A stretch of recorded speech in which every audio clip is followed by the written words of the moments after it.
Chers invités, chers amateurs, chères amatrices de lutte, bonjour. Nous avons aujourd'hui l'honneur et le plaisir de vous présenter une innovation dans le milieu de la lutte avec frappe au Sénégal.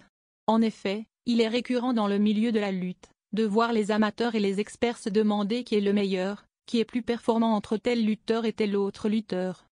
N'est-ce pas mademoiselle Abby? Oui, tout à fait, madame Berthe. Le système appliqué aujourd'hui par la presse et par les amateurs veut que celui qui terrasse le roi devient roi à sa place. Mais ce système est décrié par certains qui trouvent qu'il permet à n'importe qui de se retrouver roi des arènes du jour au lendemain. Par ailleurs, ce système ne donne pas de deuxième, de troisième etc. Ce qui en limite la pertinence.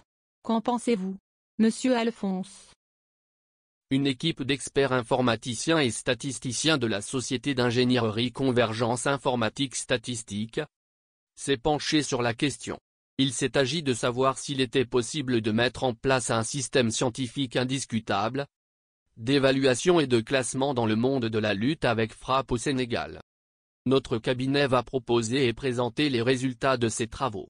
La solution proposée est un portail d'évaluation et de classement des lutteurs, www.perle.sn.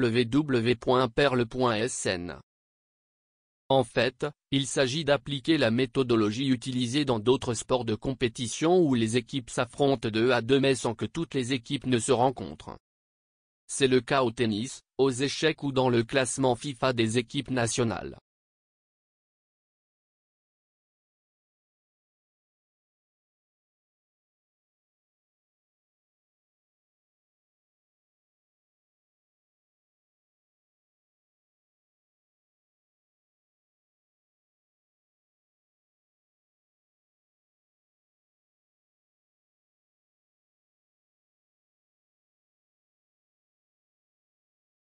Ainsi donc, si je comprends bien, le système qui classe les joueurs d'échecs, de golf, de tennis ou les équipes nationales de football en numéro 1 mondial, numéro 2 mondial, numéro 20 mondial etc., c'est ce système que vous proposez d'utiliser pour classer aussi les lutteurs avec frappe au Sénégal. Et, de la même façon, nous aussi, nous aurons notre numéro 1, notre numéro 2 ou notre numéro 100 du classement des lutteurs avec frappe au Sénégal. Mais concrètement comment tout cela marche? Comment comparer des lutteurs sans tournoi? Comment réaliser un classement alors que le nombre de combats diffère, la liste des adversaires étant différente? Comment arriver à un classement juste, scientifique et pérenne pour les années à venir? Nous allons tenter de répondre à vos préoccupations en vous présentant les grands principes du fonctionnement du système. D'abord, notons que système prend en compte les combats des 25 dernières années dans l'ordre chronologique. Donc de 1995 à nos jours. Ensuite, chaque lutteur, lors de son premier combat est initialisé à un score de 1500 points. Enfin, à chaque combat, le lutteur gagne des points en cas de victoire et perd des points en cas de défaite. Le nombre de points gagnés ou perdus varie en fonction de l'adversaire. Maintenant voyons, en pratique ce que cela donne. Lors d'un combat entre 2 lutteurs, Jean et Moussa, par exemple. Supposons que Jean soit mieux classé que Moussa avant ce combat. Jean, qui est le mieux classé, est donc supposé le plus fort et le favori. Il est pénalisé, entre guillemets, d'un certain nombre de points pour un combat a priori plus ou moins facile. Alors que Moussa, celui qui est le moins bien placé, qui est supposé le plus faible, le challenger, est gratifié entre guillemets d'un certain nombre de points pour un combat a priori plus ou moins difficile. C'est le principe du bonus-malus qui permet de tenir compte de la difficulté du combat et de récompenser entre guillemets ceux qui choisissent un combat difficile et de sanctionner entre guillemets ceux qui optent pour les combats faciles.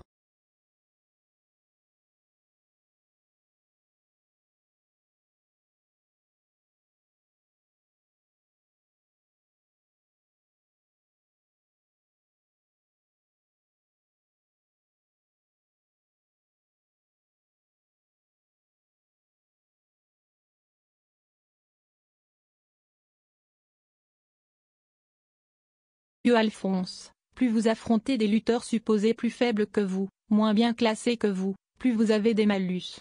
Et, à l'inverse, plus vous défiez des lutteurs supposés plus forts que vous, parce que mieux classés que vous, plus vous bénéficiez de bonus. C'est bien cela? Oui, c'est tout à fait exact, mademoiselle Abby. et nous allons l'illustrer en reprenant notre exemple de tout à l'heure sous forme d'étude de cas. Premier cas, si Jean et Moussa ont le même nombre de points. Il n'y a ni bonus, ni malus puisque les deux lutteurs sont de même niveau. Le vainqueur du combat marque 25 points de plus dans son score actuel. Le perdant se voit retirer 25 points de son score actuel. En cas de match nul, aucun des lutteurs ne gagne ni ne perd de points. Deuxième cas, en cas de différence de score entre les deux lutteurs avant le combat, le système définit la valeur du bonus-malus comme étant égale à la différence entre les nombres de points respectifs des lutteurs divisé par 15. Si Jean a 15 points de plus que Moussa, alors, Moussa, qui est le plus faible dans le classement avant le combat, obtient un bonus de 1 point et Jean qui est le plus fort dans le classement avant le combat, subit un malus de 1 point. Concrètement, qu'est-ce que cela donne en fonction du résultat du combat? Hypothèse 1, si Jean gagne le combat, il aura plus 25 points pour avoir gagné le combat et moins 1 comme malus pour avoir affronté plus faible. Il se retrouvait donc avec plus 24 points. Moussa, lui, aura moins 25 pour avoir perdu son combat et plus 1 comme bonus pour avoir défié un lutteur mieux classé, soit au total il se retrouve avec moins 24 points. Nous constatons donc que si le favori gagne, sa victoire est atténuée, et relativisée avec le malus. Le challenger qui perd voit, de son côté, sa défaite atténuée par son bonus. Hypothèse 2. Par contre, si Moussa, supposé plus faible, remporte le combat, il marque plus 25 pour la victoire et plus 1 comme bonus, soit au total plus 26 points, pendant que Jean accuse moins 25 pour la défaite et moins 1 comme malus, soit un total de moins 26 points. Donc, en cas de victoire du moins bien classé, sa victoire est bonifiée par un bonus supplémentaire. A l'inverse, une défaite face à un lutteur moins bien classé, est alourdie par un malus supplémentaire. Hypothèse 3, enfin, en cas de match nul, aucun des deux lutteurs ne prend les 25 points de victoire en jeu. Jean se retrouve néanmoins avec moins 1 point issu du malus et Moussa se retrouve avec plus 1 point grâce au bonus.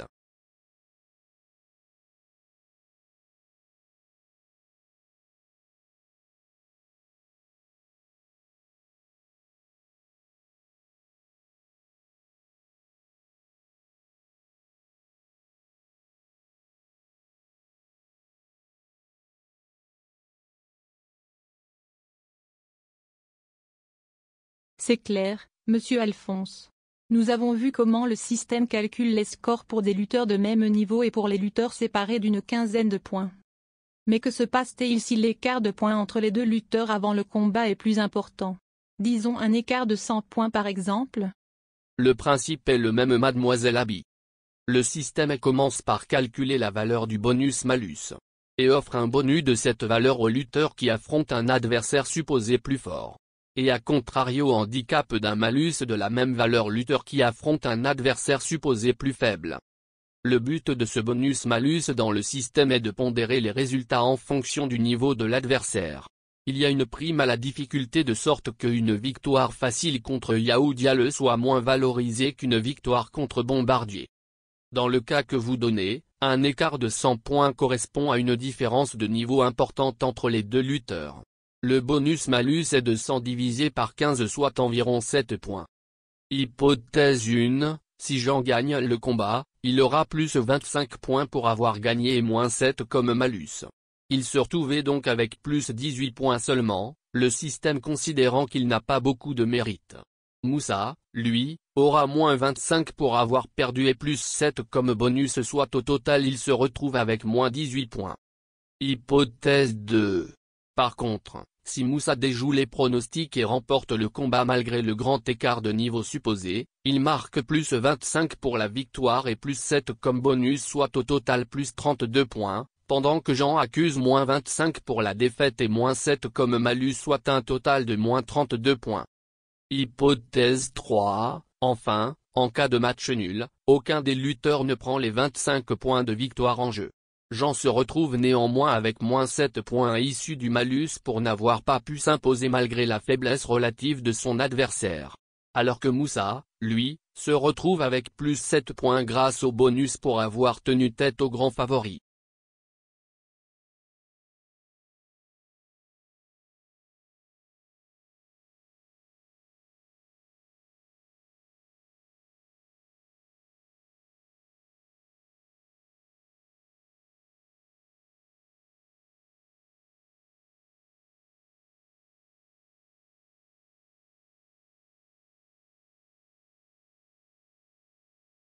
Monsieur Alphonse, permettez-moi de faire une remarque. Chaque lutteur démarre avec 1500 points. Une victoire apporte 25 points. Une défaite fait perdre 25 points. Donc le lutteur qui a beaucoup de combats n'en tire pas forcément avantage car ses défaites annulent en fait ses victoires. Grosso modo, si Jean a 10 victoires et 10 défaites, il gagne 10 fois 25 points et il perd 10 fois 25 points, donc il reste globalement à 1500 points. Je me trompe? Toutes choses étant égales par ailleurs, vous avez tout à fait raison, Madame Berthe. Si on ignore volontairement les bonus et malus, le fait qu'un combat puisse faire gagner ou faire perdre des points résout l'avantage que pouvait constituer le grand nombre de combats dans d'autres systèmes. Voilà donc une première force du système Perle. Moi, Monsieur Alphonse, ma remarque est relative justement à ces bonus-malus. Le lutteur qui se contente seulement de battre des adversaires de seconde zone, ne marque pas 25 points par combat mais 23, 20 voire 18 points. Donc il ne progresse que lentement dans le classement. Et s'il a la malchance de perdre un de ses combats contre des adversaires faibles, il se voit retirer d'un coup 30 voire 32 points. Remarque pertinente, Mademoiselle Abby. Le système Perle relativise les victoires et les défaites en fonction de la qualité de l'adversaire par le principe des bonus et malus. Étant donné qu'il est impossible de faire un championnat où tous les lutteurs s'affrontent, il faut réajuster les victoires et les défaites par une variable d'ajustement qui est fonction de la force relative de l'adversaire. Cette notion de réajustement est la deuxième force du système Perle. Ce qui me conduit à deux questions, Monsieur Alphonse. D'abord, à la longue, le malus ne va-t-il pas être supérieur à 25 points et donc conduire une victoire à une perte de points? Ensuite, à force d'accumuler des défaites, un lutteur ne risque-t-il pas de se retrouver avec un score négatif? Madame Berthe, l'initialisation à 1500 points du score du débutant a pour but justement d'éviter des scores négatifs. Il faudrait environ 60 défaites sans victoire pour avoir un score négatif. C'est sinon impossible, du moins peu probable. De même, l'algorithme Elo, dont est inspiré le classement Perle, amortit petit à petit le bonus-malus à partir d'un écart de 200 points. Par exemple, pour une différence de 300 points entre les deux lutteurs, le malus est de 16 au lieu de 20 et pour 500 points de différence, le malus est de 22 points au lieu de 33. Je précise qu'un écart de 500 points correspondrait à un combat entre le numéro 1 et un débutant. Ce qui est sinon impossible, du moins peu probable. Vous voyez donc que notre système assure une certaine pérennité et une grande cohérence d'ensemble. C'est la troisième force du système Perle. Et donc, à tout instant, chaque lutteur aura un score. Ce qui permettra d'établir un classement. Monsieur Alphonse, il doit bien y avoir une limite, une imperfection du système quand même. Dites-nous tout, que pourrait-on améliorer dans le système? Par ailleurs, aujourd'hui, que donne le classement Perle, qui est le numéro 1, qui sont les deuxième et troisième? À quelle place se trouve mon lutteur favori? L'Abby, le système qui a fait ses preuves dans le tennis, la boxe, le football et bien d'autres sports de compétition est nécessairement robuste. Ses limites ne sont pas techniques ni technologiques. Ce qui pourrait être amélioré, c'est la collecte des résultats des combats. Nous avons essayé de recenser tous les combats de ces 25 dernières années. Il est possible que des combats aient échappé à notre collecte. Il est possible que des recours aient changé le résultat ou que des homonymies de lutteurs soient à l'origine d'erreurs d'imputation. Ce sont des limites liées à la collecte et non au système proprement dit.